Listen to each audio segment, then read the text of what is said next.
Hello，大家好，我是 X 啊。今天是2026年的7月27日啊，星期一。今天我们来继续顾超明他这一段的第二段，关于美国真正搞砸的这个几十年的这个贸 I 易 hope 顺 it 差问题。 holds.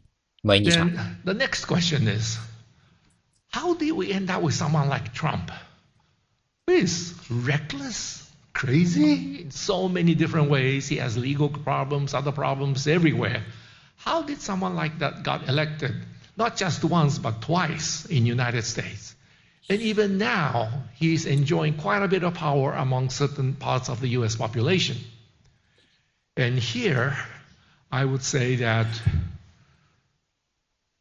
the establishment in the United States, meaning Democrats and traditional Republicans, the Republicans before Trump came, that establishment really screwed up one thing. And that one thing is U.S. trade deficit, as Mr. Xie Jinhe mentioned earlier. This is a huge mistake in that for the last 40 years, as you can see in this chart, U.S. kept on running massive trade deficit. Only UK and US were doing that. And if you run a deficit, each dollar of US deficit reduces US GDP by the same amount, right? So it is reducing the US GDP, US growth rate, and so forth. And so under ordinary circumstances, in any ordinary countries, if you end up having a large deficit, the government will do everything to make sure the deficit will not grow. But US didn't do that for such a long time. And what is even stranger is that people talk about budget deficit a lot in the United States or in Japan or many other countries. The government is borrowing too much, this budget deficit is no good. But budget deficit is an income transfer within a country. So from one pocket to another, right? That's the budget deficit. Trade deficit is a transfer of money out of the country. So the country actually becomes poorer and poorer. But how many of you in the market today watch the US trade deficit every time they are announced? Not very many. So those of us in the market, as well as the media, academics, they all kind of ignore this big problem over these all 40 years. But the fact that they were losing income to foreigners means someone in the United States were hurt. And if you add how much money we lost, how much money the United States lost during this whole process, it comes out to be 157% of GDP. That's a huge number. And in terms of today's dollars, that's $46 trillion. So Americans lost income equivalent to $46 trillion because of the deficit. This is an updated chart from last year, so you probably remember some of them yourself. And this 46 trillion was not shared by Americans equally. Only people in manufacturing, farming, mining, they were the ones who were affected. Those people in the financial industry like us, academia, college professors, they were not affected. Those people in the service industries are not affected. Only the people in manufacturing, farming, mining were affected. So that's basically what you would say rural America was badly hit. Metropolitan America was doing okay. But these people who were losing jobs, losing income, neither Democrats nor Republicans did anything. Republicans were always for free trade. So whatever the market decides, we're not going to touch. This is free trade. Democrats talked about championing the blue-collar workers, but they did nothing, absolutely nothing, about the US dollar, which was very strong. And that's why U.S. was running such large budget trade deficits. And so for the average people who are affected by this $46 trillion, whether you vote for Democrats, vote for Republicans, the result is the same. It's not going to help you anyway. This is where Trump came in. Trump realized that there are millions and millions of people in this part of the world, in that part of the United States, that are very, very unhappy. And then he started talking about protectionism. Let's help our industries. Let's help our workers. And suddenly, millions and millions of these blue-collar workers start supporting Trump.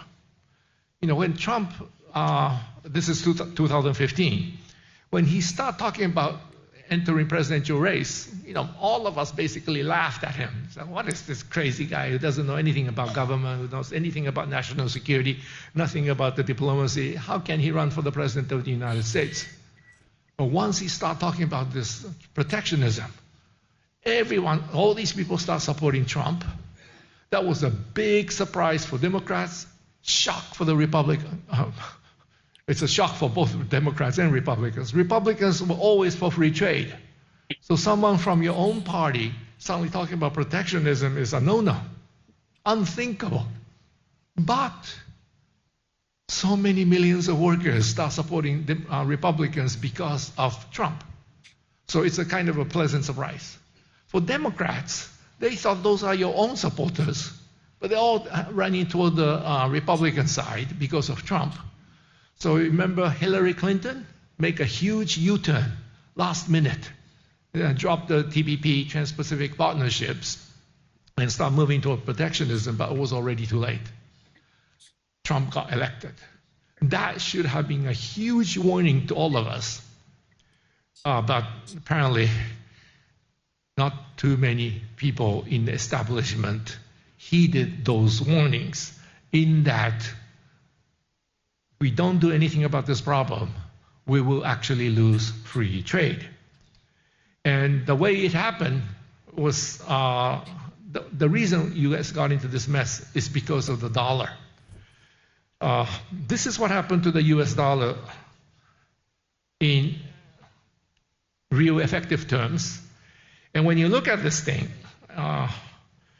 if you look at the U.S. trade deficit, you notice that until 1980, everything was kind of fine. U.S. was not running a large deficit. But starting 1980, suddenly, U.S. started running a large deficit. And this may look like, in this chart, this may look like something very small, but actually, in real terms, it was a huge shock to the United States, because industries after industries were shut down by, at that time, mostly Japanese and some Europeans. Look what happened to the dollar here. Once in 1980, there was a big regulatory change, allowing countries from foreign countries to enter different countries' capital market. So before 1980, it was not possible for Japanese investors to buy U.S. treasuries or U.S. investors to buy Japanese equities. That was all prohibited all across the country. But on 1980, that was allowed. And when that was allowed, huge amount of money started pouring into the United States. And in order to buy American stocks, U.S. treasuries, you need dollars. So they sold Japanese yen, they sold German mark to buy U.S. dollars. And that's how you ended up with this massive appreciation of the dollar. At its height, it was 280 Japanese yen to $1. At 280 Japanese yen, no American companies could compete. It got so bad, and I was at the foreign exchange desk of the Federal Reserve Bank of New York. That's when the U.S. government does the foreign exchange intervention. And we were getting tons of complaints and phone calls from all around the United States telling us that, how come you're not doing anything about this strong dollar? We are killed. We are going bankrupt. Do something. But at that time, President of the United States was Ronald Reagan. He did not want to intervene in any market.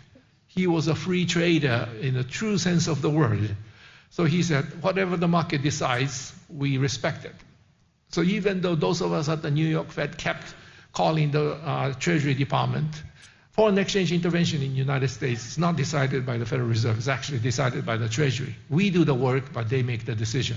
So we made lots of phone calls and said, hey, don't you think we should intervene? But said, no. So that's how we ended up with a dollar exchange rate like this. But finally, by September of 1985, situation got so bad because everyone in the US wanted to go for protectionism. Because if you cannot do anything about the dollar, the only way to protect yourself is protectionism, raise tariffs. And it got so bad that Prime Minister of Japan, Mr. Nakasone, flew to Washington and told Reagan that if we don't push this dollar down by coordinated intervention, there will be no free trade left. And Reagan, such a strong supporter of free trade, finally decided, okay, let's intervene. And when they intervened, as you can see, the dollar came down very, very sharply, as you can see here. And with this fall in the dollar, protectionism was gone. I remember by 1987, no one in the United States was talking about protectionism because the yen dollar rate was down to 120, whereas before it was 280. But unfortunately, that was the very last time US did anything about the exchange rate. After that, as you can see, dollar starts strengthening again here, and again more recently. But US did absolutely nothing. Trade deficit got worse and worse and worse. So until something is done to this problem, Donald Trump will remain effective, will remain influential. And this is something that we have to accept, in that if you go by the traditional thinking that we cannot do anything about the dollar, and sorry, let me move this. If we accept this whole notion that the central bank cannot move the exchange rates anymore because the daily trading volume in the foreign exchange market is so big, there's only so much that central bank can do. If you agree to that argument and foreign exchange cannot be touched, then the only way to help these people who lost jobs because of the strong dollar is to put up higher tariffs. And that's basically what Trump is proposing. And that's why he still got so much support from these people who believe that and they needed help. Now, as I said last year, this whole notion that the dollar cannot be moved is wrong. It can be moved. And we proved that with Plaza Accord of 1985. During the Plaza, and because I was there, I can remember, we had the same debate. Daily trading volume is like this. Central bank can only put so much money. There's no way we can move the exchange rate. But when we did it, exchange rate actually did move, and everything was adjusted. Why? It's a very simple reason. Central banks are the only players in the foreign exchange market that doesn't have to make money. Everyone else in the foreign exchange market, you people included, in the foreign exchange market to make money, right? The central bank doesn't have to worry about making money. So when central banks, at that time G5, so 5 central banks are coming at you, and you are the one of those who have US Treasury bonds or US equities in your portfolio, I know many Taiwanese investors have that, but if all these central banks start coming at you, what are you going to do? Of course, as a private sector, and you have lots of money, so you can fight the central banks and see who's stronger. But you are not in the market to prove how strong you are against the central bank. You are in the market to make money. So when the other side doesn't have to make money, but you have to make money, you're actually in a huge disadvantaged position. It's like walking in the wrong alley in New York City somewhere, and then you suddenly realize that you're surrounded with these bad kids who want some money from you, right? Now, maybe you kept your body strength up, and then your muscle, you have plenty of confidence in your muscles. Maybe you can beat these kids, and then you can get away with it. But chances are high that if some really bad kids come at you, try to get money out of you, but you have a job, you have a great job in Taiwan, you're managing billions of dollars every day, all this, you have a great family, social standing, you don't want to fight with these kids, right? Even if you win, you're not going to get much. If you lose too much. Whereas these kids have nothing to lose. So chances are high that, okay, I'll give you some money. Take out the cash, give it to them, leave me alone, have some fun with this money. That's what many people would do. Maybe not most, but many people would do. And that's basically what happened in the foreign exchange market. When the 5 central banks are coming at you, eventually became 7 central banks, most investors are saying, no, I don't want to pick this fight. But if you don't want to pick the fight, but you're still long dollars, what do? You have to square your positions to make sure that you don't get killed by the central bank. How do you square your positions when you're long dollars? You have to sell dollars. So it's not the central bank selling dollars, but investors who want to square their positions also selling dollars. And exporters and importers, because the US is running such a huge trade deficit, were also selling dollars. So everyone was selling dollars, and that's how US dollar fell so quickly, from 280 all the way to 120. So it can be done. But when I was in Washington in April and trying to tell people in Washington that instead of going through the tariffs, we should go through the exchange rate. And the exchange rate can be moved. Guess what the reaction I got? I actually give a big talk, seminar at the CSIS. CSIS is Center for Strategic and International Studies. It's the biggest think tank on national security issues, diplomatic issues in Washington. And every time the United States government has to think about some new policies, they always go to CSIS. CSIS will collect experts from various universities, wherever, bring them together so that they can do the brainstorming sessions. So when you go to CSIS, you see many meetings going on with those brainstormings on various issues. So I was doing that on that day. I realized that most people in the United States, most people in Washington, has already forgotten about Plaza Accord. That's 40 years ago. And I was about the youngest at the New York Fed at that time. That's why I still remember it vividly. But I'm, at the very low end. All the people who are making decisions, of course, all retired. And so when I start talking about Plaza Accord the way I just did to you, most people are saying, oh, something like that actually happened? That kind of reaction. And I have to explain, that, 5 central banks coming at you, what were you going to do? And they were totally, it felt like I'm talking to someone from Mars or Jupiter or somewhere, because they haven't heard this story for 40 years. So I have to tell you that even though foreign exchange adjustment is the right way to go to save the free trade, and that way you can actually, as I mentioned,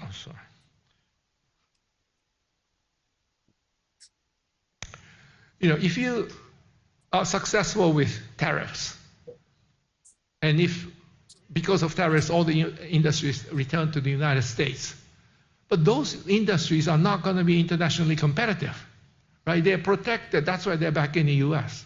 If the tariffs are removed, they all disappear also because they are not internationally competitive. And having internationally uncompetitive industries is no way to make America great again. In order to make America great again, you have to have internationally competitive industries. America was great 40, 50 years ago because it had internationally competitive industries. So even if Trump got all the tariffs in place, he's not going to achieve what he wanted to achieve. To achieve where he wanted to go, exchange rate must adjust. But because so many people have forgotten that it can be adjusted, we are stuck in a situation we are in now. And so for foreign exchange adjustments to actually take place, all these people will have to be taught again what the Plaza Accord was and how it worked. And that might take months, that might take years. So in the meantime, Trump will be still talking about tariffs. And even though he was shot down by Supreme Court on 2 cases already, he will still try to come up with something to push tariffs And that is not good for the global trade, for the global economy, because tariffs reduces efficiency of the global economy by a very big margin compared to exchange rate adjustments. And after Plaza, a lot of people worried that the dollar will no longer become the international reserve currency. But even though dollar fell nearly half, the position of the US dollar as an international reserve currency was not affected at all. And the position of the United States as a leader of free world, free trade, was not affected either. And so, but these things have to be taught again to the policymakers in Washington because they have all forgotten about it. And so, until Republicans, traditional Republicans, until Democrats began to realize that the right way to revive the American industries is not through tariffs, but through exchange rates, and that it can be done, until that point is reached, I'm afraid we are going to be in this very unstable world for the time being. Now that those two tariffs that Trump put in were already struck down by the Supreme Court, my guess is that Secretary Scott Bessent will probably try to pressure Japanese, Chinese, possibly Taiwanese government to move the exchange rates under the table. That is, say, slowly, kind of, can you push it higher? Can you push it higher? That kind of thing. You already notice that Chinese are doing it. Renminbi is already much stronger than it used to be, something like 7%. China's trade surplus with the United States is half of what it used to be. It's down to half. So China doesn't have to move the exchange rate anymore.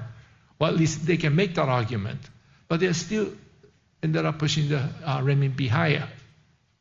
I think because U.S. is now trying to tell policymakers in China, Japan, places, if at all possible, please move the exchange rates higher. And Japan, as you know, intervened very heavily in the foreign exchange market in March, huge amounts. It did not last very long because the Bank of Japan is unfortunately very much behind the curve on inflation. But the fact that these things are happening means that on surface, Trump will talk about tariffs, but under the table, Scott Bessent, the U.S. Treasury Secretary, will be probably pressuring various monetary authorities that, if at all possible, push your currencies higher if you want to avoid further tariffs or other problems that you might encounter in the U.S. market. So that's my view on where we are on these tariff issues. And lastly, I want to talk a little. OK， 这里呢这一段的话我们来简单的跟大家分享一下我个人的偏见和理解就是顾朝明呢，他觉得这个美国搞砸的这个贸易逆差问题的话呢，已经持续了从1980年代到现在已经40多年了。那么当时贸易逆差开始之后的话呢，美国的美元汇率也发生了很大的问题，就是说美元走得太强了这样的话呢，整个的贸易失衡继续失衡。那这个时候呢不仅是美国想要一部分人想要这个调整汇率就是让美元贬值来调整这样子的情况，而且的话呢，连日本的首相当时也主动让美国要考虑这个问题。所以呢，就光这一点来说就是很多的博主的频道包括给大家普及经济的都说当时美国是为了故意要搞砸日本，然后呢去搞这个广场协议。那么这个问题的话呢，其实就是我也看了很多的资料，我从来不认为这么简单就是把这些国家跟国家之间经济问题脸谱化了因为当时的话，广场协议不仅是让日元要升值，而且还让德国就是德国马克要升值。只不过德国马克的话呢，因为我在这个之前做过一期我在另外一个频道做过一个这个方面的一个视频啊，所以呢查了很多的资料。当时因为德国跟日本一样啊，它的东西做得非常的好，生产效率非常的高，然后呢向美国出口也非常的高。那但是呢，德国它是因为有其他的一些复杂的因素，结果呢就是日本在这个日元升值啊，让美元能够贬值得到喘息的时候，德国也升值的时候，日本后来因为其他的一些连锁反应，就是说把这个钱啊投到了这个房地产上面，积累了更多的泡沫，结果最后受不了就崩掉了。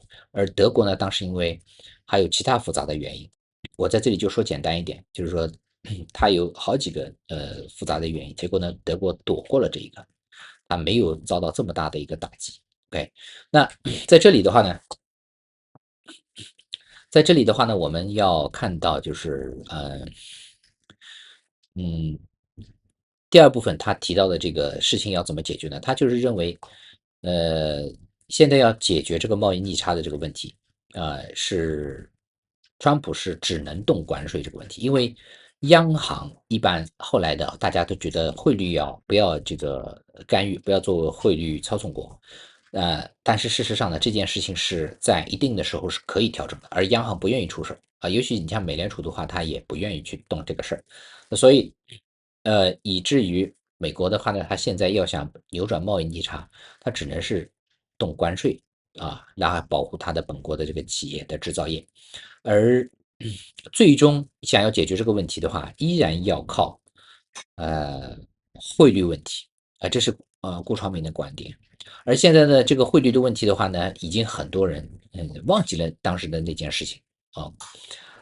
而现在只能在台面以下桌子底下私自的去沟通，就是说让财长贝森特去跟各个国家说，跟中国跟日本说，你们要把汇率提高，然后呢，让美国的制造业能够这个就是贸易逆差得到缓解但是呢，这个起的作用并不大，而关税这个问题呢，并不能根本的去解决美国制造业的最终的竞争力问题，因为关税的话呢是美国的东西依然生产的很贵，比不上其他的一些生产制造国，而真正要想美国的制造业能够恢复过来的话，要有竞争力所以呢，关税只是临时的保护，哪天关税不能弄那么高撤掉了之后或者是关税又被降低的话，那么美国的制造业还是会受到非常大的打击或者是说还在重新振兴的途中被夭折。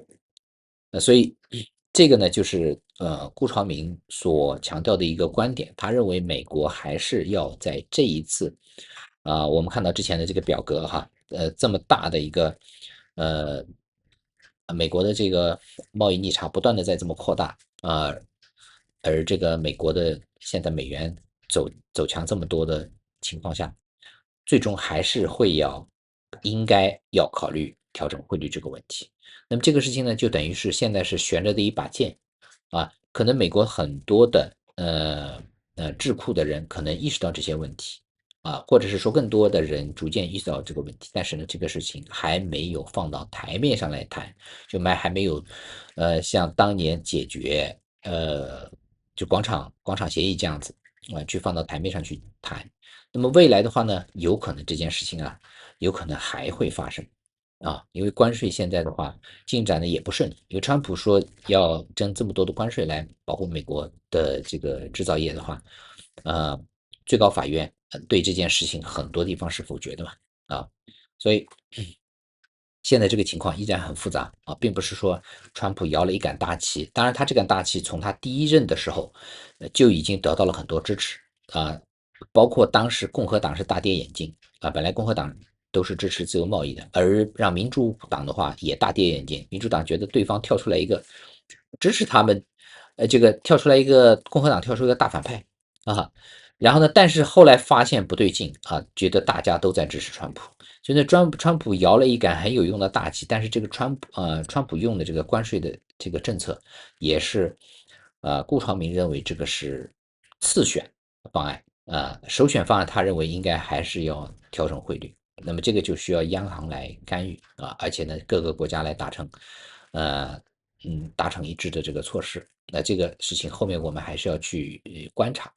那后面今天我们分享的这个第二段的话呢，它就是我觉得比较有价值的这一段呢，还有中间我们说再强调一个观点，这个也是很多有一些经济博主我觉得我更认可顾朝明的这些观点，就是说美国自己的财政赤字的话呢，它只是左口袋掏右口袋啊，它它不会是造成真正的国家的这个贫穷，而